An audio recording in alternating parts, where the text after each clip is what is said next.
Le poids du silence. Baba était un homme simple.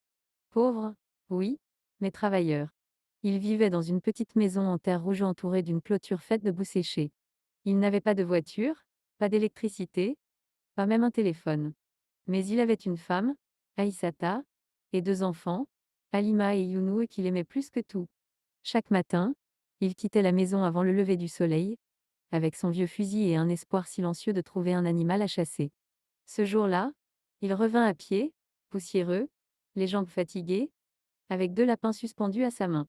Ses enfants coururent vers lui, comme d'habitude, hurlant de joie. Mais ce soir-là, quelque chose était différent.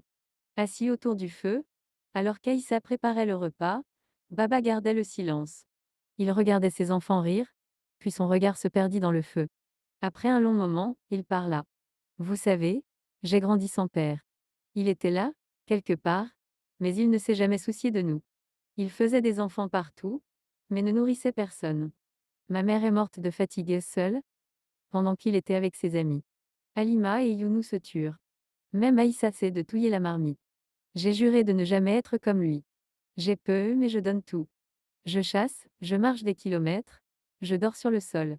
Pas pour la gloire. Juste pour ne pas abandonner comme lui. Il marque une pause, les yeux embués. Ce n'est pas la pauvreté qui détruit un homme. C'est la lâcheté. Avoir des enfants, une femme, c'est une responsabilité. Pas un trophée. Ce monde a besoin de moins de pères par le sang, et plus de pères par le cœur. Ce fut la dernière grande des discussions qu'il eut avec eux.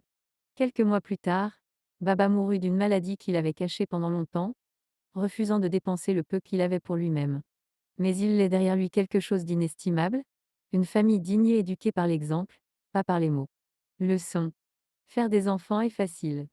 Les élever, les guider, et leur apprendre la valeur du respect, de la responsabilité et du courage, ça, c'est ce qui fait un vrai homme. Un homme n'est pas défini par le nombre de ses conquêtes, mais par le nombre de personnes qu'il ne laisse jamais tomber.